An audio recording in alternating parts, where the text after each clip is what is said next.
ሰላም ጤና ይስጥልን ክብሯን የሰንበት ማዕመራ ግብራችን ተመልካቾች እንደምን ዋላችሁ የጸበል ጻዲቅ ሰዓታችን ነው ለዛሬ ለተጠየቀው ጥያቄ ምላሽ እየሰጡ ከኛ ጋር ቆይታ የሚያደርጉት ቀሲስ አቢ ሙሉቀን የሐመር መጽሔት ምክትል ዋና አዘጋጅ ናቸው ለጥያቄዎቻችሁ ተገቢውን ምላሽ ታገኛላችሁ አብራችሁን ቆዩ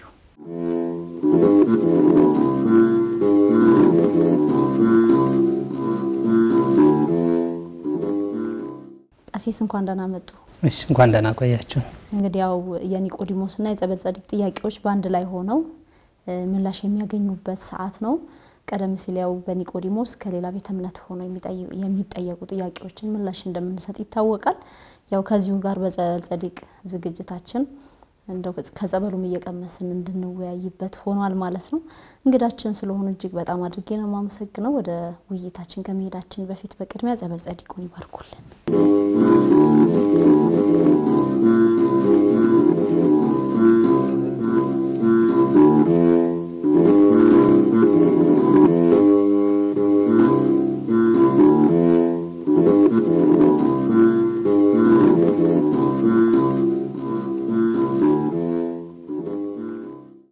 ተመልካቾቻችን ጸበል ጻዲቁን ባርከውልን ተመልሰናል በቀጥታ የምናልፈው ወደ ውይይቱ ነው አብራችሁን ቆዩ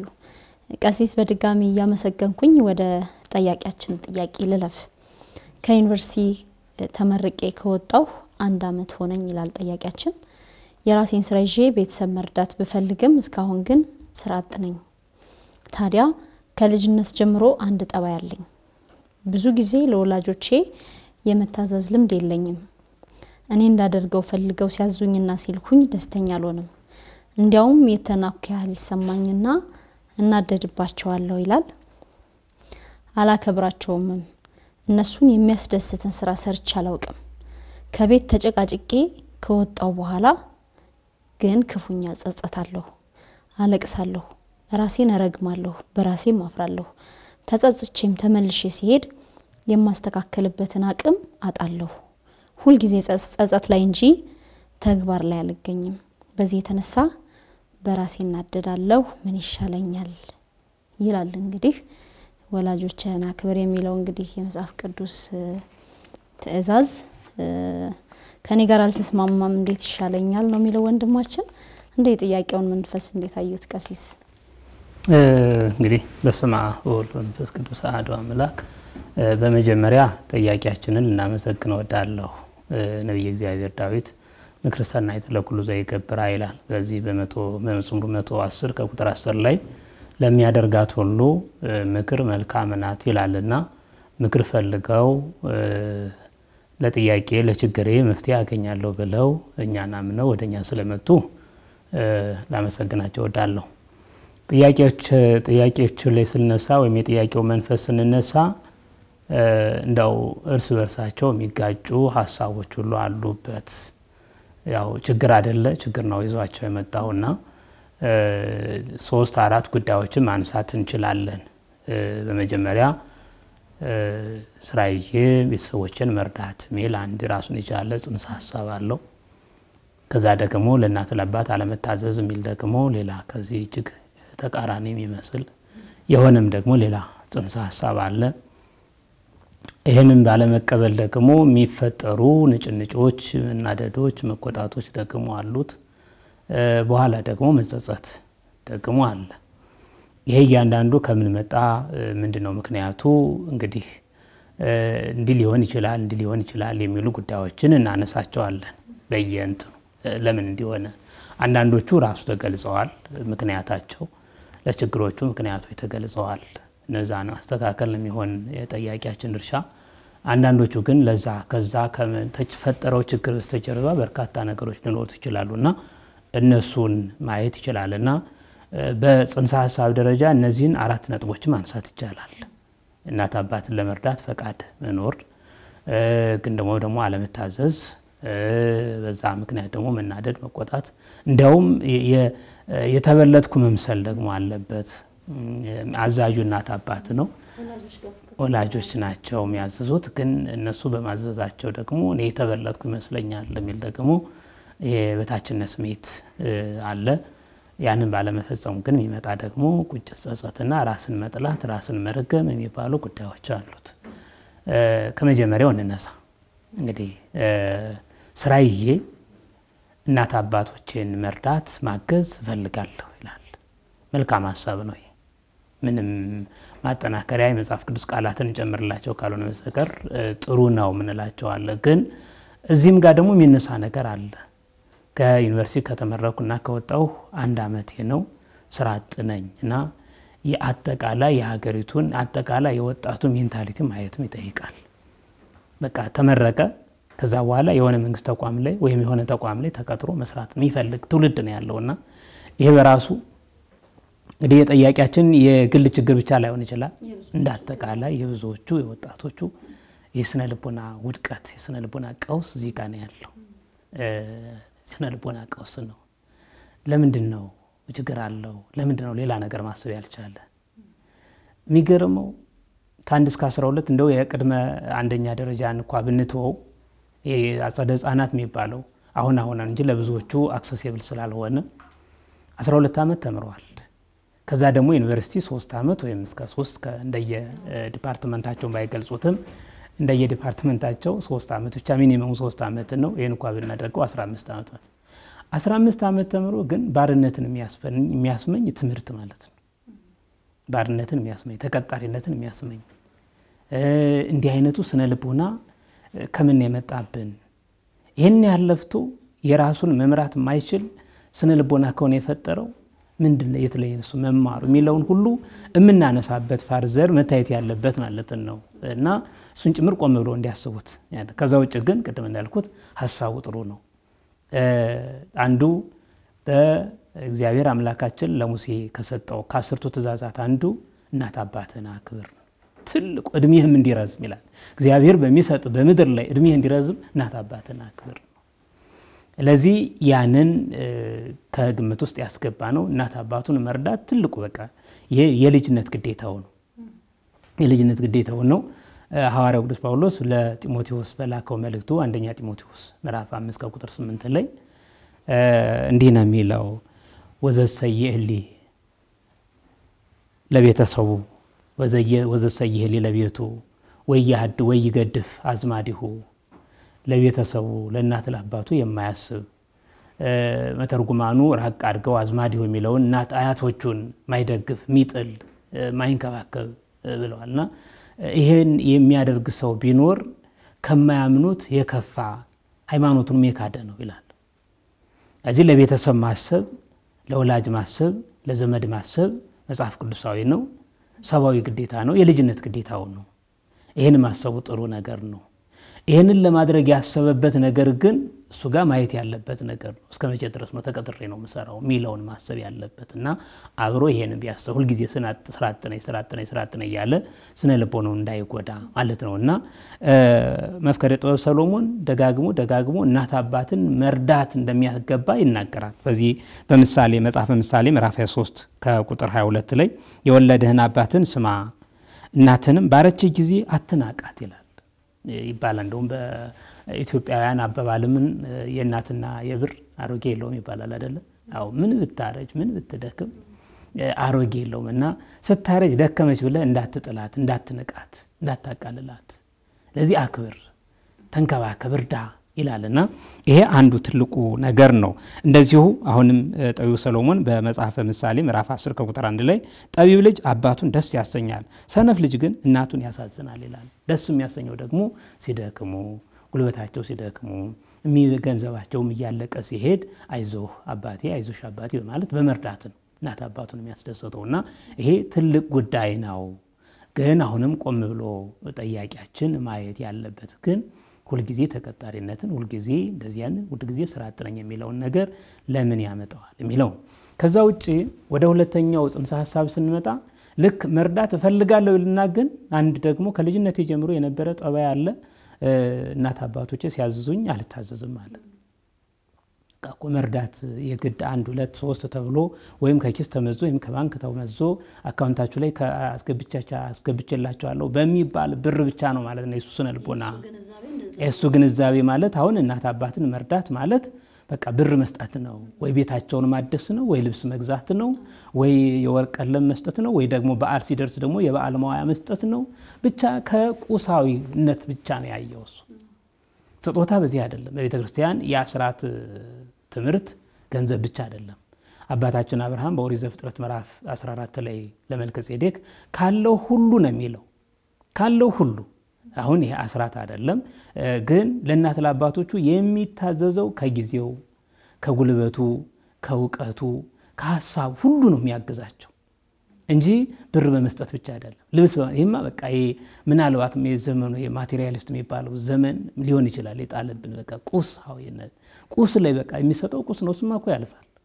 የማያልፈው ግን ምናልባትም እናትየዋ ደክመው ልብሳቸውን ወስዶ ቢያጥብላቸው አባት ደክሞ ተኝቶም ከሆነ በዛም ልክ ላይ ደክሞ ይችላሉ ግን አባቴ ብሎ የልጅነት ድርሻው ነውና ልብሳቸውን ቢያጥብላቸው እግራቸውን ቢያጥብላቸው ቢያጥባቸው ሰውነታቸውን ቢያጥብላቸው ይሄን ነው እርዳታ የሚባለው ከልባቸው የሚገባው የማይረሳው በረከታቸው የሚያድርበት እሱ ነው እዚህ አሁንም አለው ነው ስራጦኝ ተቸግር ያለው ሚለውን ስነ ልቦና ይተውና ጠያቂያችን አሁንም በጣም የሚያግዝበት እድሉ አለው ይሄንን ያልታዘዝም ባይነትን መፍታት ከተቻለ ማለት ነውና ይሄንን ማየት አለበት ይሄንን ባለማድረጉ ደግሞ ይነጫነጫል ይሄ ተፈጥሯዊ ነው ስነ ልቦና ምን ነው ለምን ምክንያቱም እሱ የሚፈልገው ቀደም ሲል እንደተናገሩት መምህር በገንዘብ መርዳት ነው እንጂ በጉልበት ተላልኮ ምናምን ይሄ ተላልኮ መስራት የሚባለው በራሱ ከዩኒቨርሲቲ ወጥቶ ስራ እየፈለገ ላለው ወጣት ወንድማችን እንዳለው ነው እንግዲህ የተናከ ያህል ይሰማኛል እናደዳለው ያለው ምናልባት ዛው ሰፈር ውስጥ ላሉ ህፃናት ነው ያ ስራ የሚሰጣቸው እንጂ እኔ ገና ስራ ስላጣው ነው እንዴ የሚያዙኝ አይነት ስሜት ያለው ይመስላል ጥያቄው እውነት ነው ዩኒቨርሲቲ ተመርቄ እኔ እንዴት የጉልበት ስራ ሰራለሁ ዩኒቨርሲቲ ተመርቄ እኔ እንዴት የእናቴን ልብስ አጥባለሁ የአባቴን ልብስ አጥባለሁ ይሄን አድርግ ሲሉኝ እኔ እንዴት አደርጋለሁ እኔ እኮ ዩኒቨርሲቲ ተመርቄያለሁ እኔ እኮ ዲግሪ ባለቤት ነኝ ያ ዲግሪው ግን ቅድም ያልነው ነው 15 ዓመት ተምሮ ራሱን ከጥገኝነት የማያወጣ እና እሱ ብቻ አይደለም እንዲያውም የመማሩ ምልክት መገለጫ መሆን የነበረበት ትህትናን ገንዘብ ሲያደርግ ነው በቅዱሳን አባቶቻችን ህይወት እየተማሩ ያወቁ እየበቁ ሲሄዱ ዝቅ ብለው ታች ያለውን ያግዛሉ ይረዳሉ በቅዱስ ወንጌልም የተናገረን ማንንም አለቃ ሊሆን ቢፈልግ አገልጋይ ይሁን ዛታ ተርሶ የተለያለ ራሱን ዝቅ ያደረገ ከፍ ከፍ ያደርጋል ራሱን ደግሞ ከፍ ያደረገ ደግሞ ይዋረዳል እዚህ ከቅዱሳን መላእክት ጀምሮ ሊቀ መላእክት ቅዱስ ሚካኤል ቅዱስ ያሬድን ተናገረለት እስመ በትሕትና ረከበልና ወብፁዕ ሚካኤል ዘወቱትን ብልና መጽአ ከመይዜኑ ሰናይ ዜና አው በትሕትና ከፍታን ልዕልናን አደገኘ ያ መልካም ብፁዕ ቅዱስ የሆነው መልአክ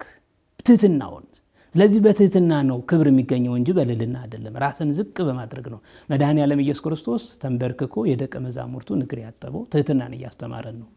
በልጦት አይደለም ሎቱ ስብሐቱ ምን ቃሉ ራሱ እንዴት ይነገራል ለንጽጽርስ ለውድድርስ እንዴት ይቀርባል ግን መምህር ነው እነሱ ለጊዜው ቅዱስ ጴጥሮስ አንተ አታጥበኝም ብሎ ነበር ግን ከመዝ ግበሩ ለቢጽክሙ እኔ እናንተ ነገር እንዳጠብኩ እናንተም እንዲሁ የወንድሞቻችሁን የባልንጀሮቻችሁን እግር ጻፉ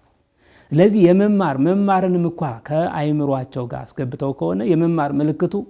መገለጫው ትህትና ነው መሆን ያለበት የማወቅ ምልክቱ ትህትና ነው መገለጫው መሆን ያለበትና በዚህ ልክ ቢያስቡት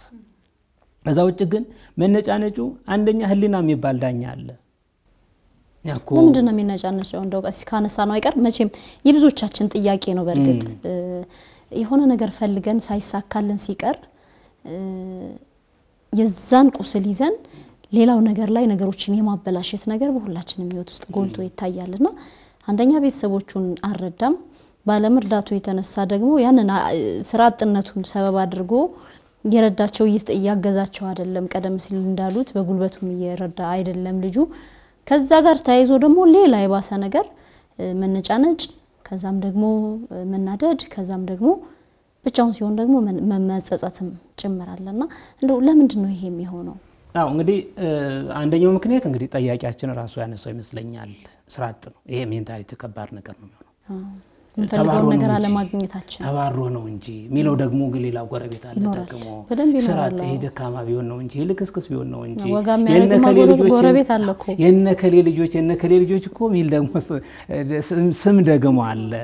እዛውም ቤትም ላይ ያሉት ደግሞ ጤና ላይ ሰጡ ይችላሉ ገና ከታች ያሉት ምናልባት የማይታዘዘው በዛ ምክንያትም ሊሆን ይችላል እንግዲህ ምን አንተ ተምረህ ምን አመጣህ ደግሞ ሚለውም ደግሞ ሊኖር ይችላል አንተ ተምረህ ተረዳናለ ስንል ይሄው እየረዳን ነው ሚል ደግሞ የቤተሰብ ደግሞ ጉንተ ላይ ይኖራል እንደው ምናልባት ቤተሰብም ጋር እንደው አሁን የጠያቂያችን ቤተሰብ ሊሰሙን ላይ ሰሙን ይችላሉ ግን እንዳጠቃላይ ሞላጅ መጠንቀቅ ያለበት ይሄንን ነው ከተቻለ ሌላ አማራጮችን ይቀይስለት ካልተቻለ እኔ ብዙ ገጠር ላይ ያሉ ማህበረሰብ ወላጆች አሉና ልጆቻቸውን የሚያበረቱ በስነ ልቦና አሉ እንደው በብዙ መንገድ ምን ገልጻቸውና እንዳትጨናነቅ ብርቱ የሆኑት ማለት ነው በቃ ከቻልክ በዛ ትቀጥላለህ ካልቻልክ ግን ያው አለ ባድማው አለ ሻው አለ ነከሌ ሁሉ እኮ ብለው ያለፈላቸው በንግዱም ማህበረሰብ ደግሞ የተሰማሩትን እነሱ ሁሉ በመሳሌነት እየተጠቀሱ እንደዚህ እኔ የኔ ዓለማወቅ አንተም ጋር እንዳይጋባ እንጂ በዚህኛው ታገኛለህ ብዬ ሙሉ ተስፋ ኖሮኝ አይደለም የሚል ተስፋ የማሳጣት አይደለም በቃ ዕውቀቱ ይኑርህ ዕውቀት ነው የማይገኘው ዕውቀት በብር አይገኝም ብሎ ይሄንን የማጠንከር ሁኔታ አጠቃላይ ማህበረሰባችን ላይ መኖር መቻል አለበት ጠያቂያችን አንዱ ምክንያት ይሄ ነው ከዛው ውጭ ግን ከበስተጀርባም ደግሞ ከእድገቱም ላይ ደግሞ ሊሆን ይችላል ሲያድግ እንዴት ነው ያደገው ሲያድግ እንዴት ነው የተኮተኮተ ነው ያደገው እንደው የእናት አባትን ፈቃድ እየፈጸመ ነው ያደገው እንዴ አትንኩብ ልጅን እሱ ጥናት ላይ ነው እሱ ትምህርት ላይ ነው እሱን አንድም ነገር እንዳትነኩት እንዲህ ሲያደርግ ታየ ሲያጠፋ ታየ ቢባልም ወላጅ ያው እናት ናቸውና አትንኩብኝ እሱን እየተባለ በአጉል ቅምጥል መንከባከብ ጥሩ ነው በሚገባው ግን በአጉል ቅምጥልነት ያደገና እንደዚህ አይነት ነገር ሊኖር ይችላል እንዲህ ሲሆን ምንድነው የሚባል አባባል አለ በአባቶቻችን አገላለጽ ያልተገረፈ ልጅ ሲቆጡት ያለቅሳል ይባላልና ቁጣን ግርፋን ቁንጣን ይሄ የተቆነጠጠ ያደገ ልጅ ምንም አይመስልም ግን እንደዛ አይነት ነገር ያላየ ሰው ገና ፊቱን ጠቆር ሲያደርጉበት ገና ቁጣ ሲቆጡት ያለቅሳል ጋው በቃ ሆድ ይብሰዋል ማለት ነውና እንዲህ አይነት ነገሮችም ሊኖሩ ይችላሉ ጠያቂያችን ይሄን ሁሉ መለስ ብሎ ወደ ኋላ መለስ ብሎ ማየት እነሱ አስተዳደግ ላይ ችግሮች ካሉ ሜንታሊም በደል ደርሶበት የበታችነት ጭቆናም ደርሶበት ከሆነ ካልሆነ ደግሞ እንዳሉት አሁንም ይሄ አጉል ቅምጥል የሚባለው ነገር ኖሮ ዛሬ ላይ እንዲህ አይነት ችግሮች ሲፈጠሩ እንደው በምን አይነት መንገድ ነው መስተካከል ጥሩ ነው እንግዲህ እንደው አንድ 3 ነጥቦችን እናንሳ አንደኛው እንደው ራሱን ብዙ እንዳወቀ ሳይሆን እንዳላወቀ ተረድቶ መሰረታዊ የሆነ ትምህርት ቢወስድ በመንፈሳዊ ማለት ነው በመንፈሳዊ መሰረታዊ የሆነ ትምህርት ቢወስድ እነዚህ የጠያቂያችንን ባክግራውንድ ብናነሳ ግቢ ጉባኤም ገብቶ ዝም ብሎ ዩኒቨርሲቲ ገብቶ ወጣ እንጂ በዚህ በመንፈሳዊ በግቢ ጉባኤ የሚሰጡ ኮርሶችን ትምህርቶችን ያልወሰደም ሊሆን ይችላል እዛም ሄዶ በመክረካን በፈቃደ ካህን እየተመላለሰ ያላደገ ሊሆን ይችላል ስለዚህ መለስ ብሎ በቃ እሱን እንዳወቀ ሳይሆን የአንድ ዲግሪ አንድ ፓርት ነው አንድ አቅጣጫ ነው ሌላ ብዙ ሌላን የሚያረጋጉ የሚያጽናኑ በሀብትም ቢሆን የተፈለገውን ሀብትም ቢሆን የሚያመጡ ብዙ ነገሮች እንዳሉ አውቆ መሰረታዊ ሆኖ ሰከን ብሎ መሰረታዊ ሆነ ትምህርት ቢወስድ የሚል እንትኑ አንደኛው መፍትሄ እሱ ነው የሚሆነው በቃ በመንፈሳዊ መብሰል ቢችል እግዚአብሔር ምንድነው የሚለው ታዛዥነት ያለውን በረከት ምንድነው ማየት ያለብን እንደ ይስሐቅን ማሰብ ያስፈልጋል ይስሐቅ ለአባቱ እስከምን ድረስ ነው የታዘዘ ከተባለ እስከ ሕይወቱ ድረስ በቃ እንዲያውም እኔ ይሄንን ታሪክ እንደው ቢያነብ ይስሐቅን ሕይወት አባቴ አንተ ሽማግሌ ነህ እኔ ደግሞ ገና ወጣት ነኝ ጎልማሳ ነኝ ለዚህ ነፍሰ ፈሪ ነኝና እንደው ስፈራ እንዳልፈራገጥና እንዳላመልጥህ በዚህ ምክንያት ደግሞ ከእግዚአብሔር እንዳትጣላ ደግሞም መጀመሪያ አሰረኝ ደግሞ አንተ አባት ነህ እኔ ልጅ ነኝ ያባታ እንጀት አልችል ብሎ አይኔ ቀውለል ሲላይተ አዝነህ እንዳትወኝና ከፈጣሪ እንዳትጣላ በማጅራቴ ይሄ ትልቅ ነገር አሁን ለወንድማችን ይሄንን ማየት ያስፈልጋል ማለት በቃ ከወላጆችን በልጦ መገኘት ያስፈልጋል እና መጀመሪያ መሰረታዊ ትምህርት መማር ያስፈልጋል ሌላው በመታዘዝ የተጠቀሙትን ቅድም ያልኩትን ይስሐቅን የቅዱሳኑን ህይወት የነ ሳሙኤልን ነብዩ ሳሙኤልን ገና በህፃንነቱ እውነት ነው እናቱ ለዛ ለካህኑ ለኤሊ ሰጠችው ግን የኤሊ ልጆች ነበሩኮ ሹመት የተደራረበላቸው ነበሩ እነሱ ያልታዘዙትን ትእዛዝ ካህኑ ነብዩ ሳሙኤል በብላቴናነቱ ዛ ሲጠሩት አቤት ይያለ የተላላከ የታዘዘ ለካህኑ አደገ በኋላ ታላቅ ሚስጥር ተገለጠለት ታላቅ ራእይ ተገለጠለት ክህነትን ከመስፍና ጋር አስተባብሮ እስራኤላን 40 ዓመት አስተዳድረዋል ያ እዛ ደረጃ የደረሱት ለዚህ በመታዘዛቸው የተጠቀሙትን ቅዱሳን ማየት ደግሞ ይሄ ከመጽሐፍ የዘለለ ደግሞ በተግባር ወደ ገዳም ቢሄድ እንደው ወደ አብነት ትምህርት ቤቶች ቢሄድ በተለይ በገዳም ያሉ አባታች ታላላቆች ናቸው ግን ሩቅ ብለው ሲታዘዙ ይታያል ሩቅ ብለው ልብሳቸውን ከፍ አድርገው እንግዲህ መቼም በእኛ ማህበረሰብ ኩሽና ቤት ገብቶ ወጥ መስራት ሊጥ ማብካት እንጀራ መጋገር ከባድ ነው አይደለ ለወንድ ልጅ አሁን የኩሽና ቤት ገብቶ ማለት ነው በእኛ ስነ ልቦና ነው በእኛ ማህበረሰብ ግን አባቶች ግን ቀዳቢ የሚጋገሩት እነሱ ናቸው እንጨት የሚያዘጋጁት እነሱ ናቸው ሳት የሚያነዱት እነሱ ናቸው ውሃ አዘጋጅተው እግር የሚያጥቡት እነሱ ናቸው እንግዳ ሲሄድ እኛን ወጣቶች እነሱን በማየት ይመስላል አሁን ላይ እንደውም አሁን ላይ ያሉ ባሎች ኪችን ገብተው አብስለው ሚስቶቻቸውን የመጠበቅ ነገር ይታያል አባቶቻችን ያው ምሳሌ ናቸው እሱ ነው ለዚህ ይሄንን ነው ማድረግና ያንን ሲያይ በተግባር የሚታይ ትምህርት ትልቅ ነገር አሁን ዩኒቨርሲቲ የተማርነው ቲዮሪ ነው እንጂኮ ዛኮ በየዲፓርትመንቱ ብዙ ነገሮች አሉኮ ይሄ በስራ ሳይንሱን የተማረ በትክክል ሳይንሱ ገብቶት የመጣው በዛው ልክ አንዱ ሰይጣናዊ ትምህርት እንዳለ ሆኖ እግዚአብሔር የለም የሚለውም ፍልስፍና እዛ የሚገኝበት ሆኖ ነፃነት መብት የሚባለው ጉዳይ የሚገኘው ዛም እንዳለ ሆኖ የተንጋደዱ ትርጓሜ ያላቸው ጽንሰ ሐሳቦች ያሉበት ቤት እንዳለ ሆኖ እንደሆነ ሁሉ ብዙ ግን በትክክል ከተጠቀሙባቸው ከስነ ምግባር ከግብረ ገብነት አንፃር ብዙም ይሰብሩ ትሁት የሚያደርጉ ትምህርቶች አሉ ግን ያ እንደዚህ አይደለም የሚሰጠው ቲዮሪ ብቻ ነው የሚሰጠውና ተግባራዊ ትምህርት ስለሌለው ምናልባትም ይሄ ሃርድ ሳይንስ የሚባለው ላይ ዛው ራሱ ትምህርቱን ላቦራቶሪ ያስገባል ያስተምሩ ይችላል ኢቲክስ ቲዮሪ ብቻ ነው ያስተምረው ፍልስፍናም ቲዮሪ ብቻ ነው ያስተምረው ሳይኮሎጂ ሶሺዮሎጂ ምናምን ሶሻል አንትሮፖሎጂ ይላል ግን ፍልስፍና እዚው ቲዮሪ ብቻ ነው ክላስ ገብቶ ቦርድ ላይ ምናምን ሰጠ ሃንዶት ሰጠ አስተማራ አወጣ በቃ አለቀና እሱ ያን ያህል ላይሰብ ይችላል በቲዮሪ ቢማረው ማለት ነው ግን ወደ ገዳም አባቶች ሲኬድ ግን ተግባራዊ ትምህርት አለ እሱ የትምህርቱ ጉዳይ አይደለም ጉዳያቸው በዛ ይበስሉ ናቸው የብሉያት የሐዲሳት መምህራን ናቸው ሊቃውንት ናቸው ግን ያንን የሚያሰርጹት እንደውም ዝቅ ብለው እዚህ ማሪሳቅ ላይ ያለ ታሪክ ከቅዱስ ኤፍሬም ላይ ቁጭ ብሎ የተማረውን ብሎ ያድስ እንደገና ገዳም ገብቶ በትህርምት 25 ዓመት ቆይ ይላል እየታዘዘ ለአባቶች እየታዘዘ ለገዳማውያን እየታዘዘና በጉባኤ ቤት የተማረውን በዛ በብህቱና አሰረጸል ከዛ በኋላ እንግዲህ በስሙ የተጠራው መጽሐፍ እንዲደርስ አስችሎታና አባቶቻችን ተግባራዊ ትምህርት ይቀደማል ትህትናው ነው የሚቀደማቸው እና ዮሐንስ አጽር እንግዲህ የደረቀ እንጨት አለ ይሄንን ተክለህ ውሃ ጠጥተህ የወይን ፍሬ እፈልጋለሁ ሲል ምን ችግር አለው ብሎን ይጀምራል ዮሐንስ አጽር ስለዚህ ያንን ነው ማሰብ ያስፈልጋልና እኔ መፍትሄዎቹ ቆም ብሎ ትምህርቱን ማየት ቆም ብሎ በተለይ መንፈሳዊ ትምህርቶችን መማር ምንም እንዳልተማረ ራሱን አውቆ መንፈሳዊ ትምህርቶች ላይ ማጠንከር በመታዘዛቸው የተጠቀሙትን ቅዱሳንን በብሉይ ኪዳንም በሕገ ልቦናም የነበሩትና ይስሐቅ በሕገ ልቦና ናቸው በብሉይ ኪዳን ሕገ ኦሪት ከተጻፈም በሐዲስ ኪዳንም በዘመነ ሊቃውንትም በእኛም ዘመን ያሉትን በመታዘዝ የተጠቀሙትን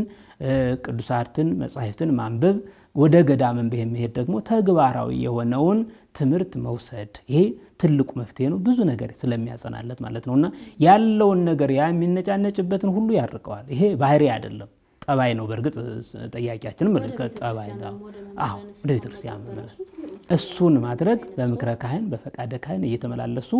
ያንን ወደ ስጋው ደግሞ መቅረብ ይሄ ትልቁ መንስኤ ነው ብዙ ነገር የተውት ነገር እንዳለ የሚያሳየው ከዚሁ ጋር ተያይዞ ምርን የመጨረሻ ጥያቄ ላድርገውና ብዙዎቻችን ተግባር ላይ የለንም ወደ ተግባር ለመቀየር አቅም ያንሰኛል ነው ያለው ወንድማችንና በነገራችን ላይ ይሄ ጥያቄ የብዙዎቻችንን ህይወት የሚዳሰስ ነው ግዴታ ወላጅና እናቶቻችንና አባቶቻችንን ብቻ ሳይሆን አጠገባችን ያሉ ሰዎችን ጎረቤቶቻችንን በዙሪያችን ያሉ ሰዎችን ማክበር ላይ መናቅ አድሎ መፈጸም በራሱ ላንዱ ታዞ ላንዱን ቢማለት አንዱን አክብሮ አንዱን መናቅ ከዛ በኋላ ግን ስንወጣ ከዛ ስሜት ወንድማችን እንደገጠመው አይነት ስሜት ወይ ለምን አደረኩ ብለን ልንጸጸት እንችላለን።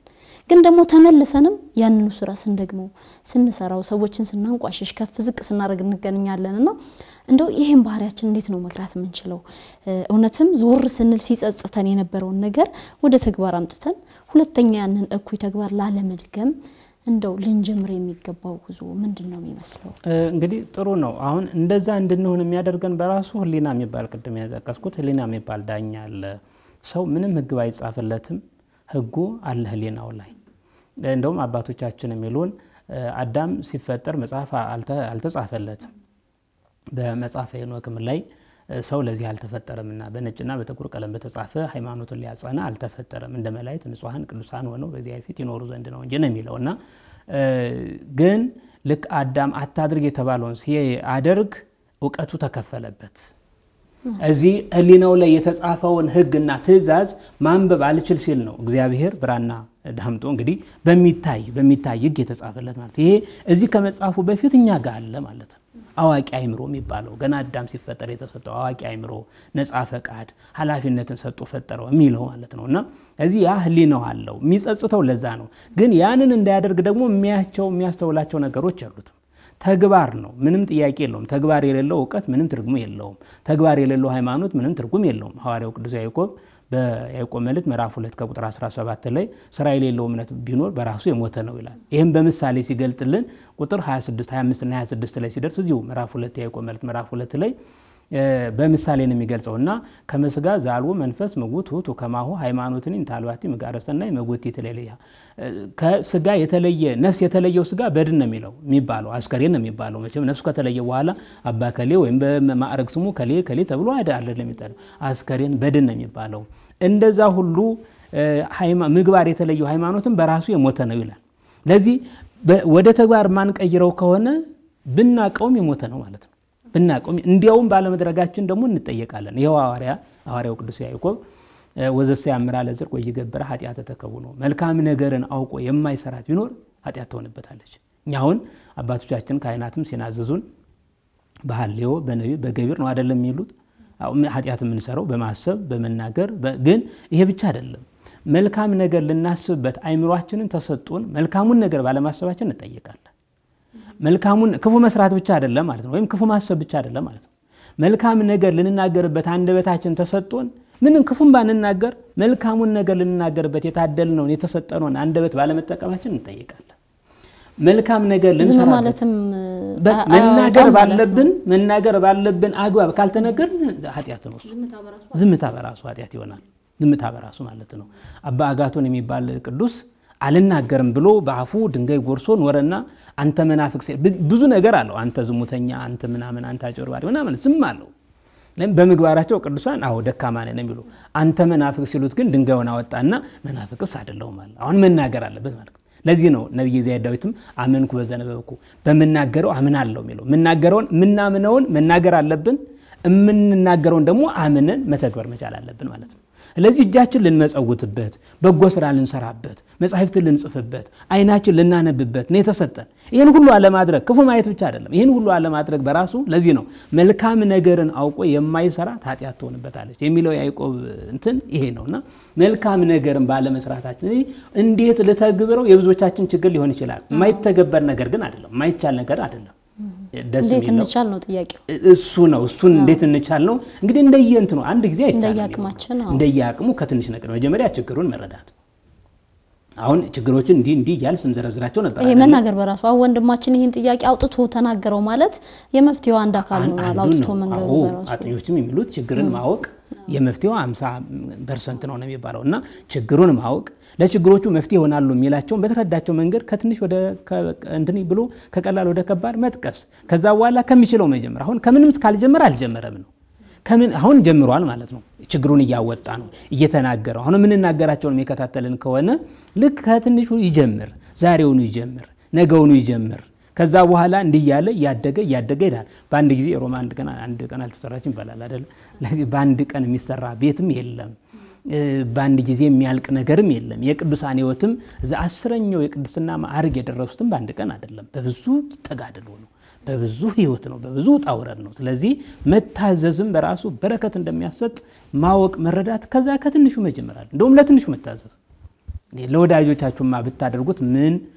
ጥቅም አለው ይሄንማ ህዛብ የሚያደርጉታል እንዴ ለታላላቆችማ ምን ጥቅም አለው ይሄማ ሌሎችም ያደርጋቸው እንደውም ዝቅ ብሎ ለታናናሾቹ ይሄ ነው በረከት የሚያሰጠውና በዚህ አግባብ ቢረዳልን ጠያቂያችን እጅግ በጣም አድርገን ነው እናመሰግነው ቀሲስ ክብር ያድርግልን የተከበራችሁ ተመልካቾቻችን እንግዲህ ከጥያቄያችን ከመልሱ ብዙ ቁም ነገር ያለው ትምህርትን እንደተማራችሁ ተስፋ እናደርጋለን ጥያቄዎች ካሏችሁ አሁንም ጥያቄዎቻችሁን ላኩልን እንዲሁ ቅደም ተከተላቸውን ጠብቀው የሚስተናገዱ ይሆናል ማለት ነው ቀሪ ማህበረ ቅዱሳን ቴሌቪዥን መርሃ ግብራት ወደ እናንተ መድረሳቸውን ይቀጥላሉ በእኛ በኩል አበቃን ይቆየን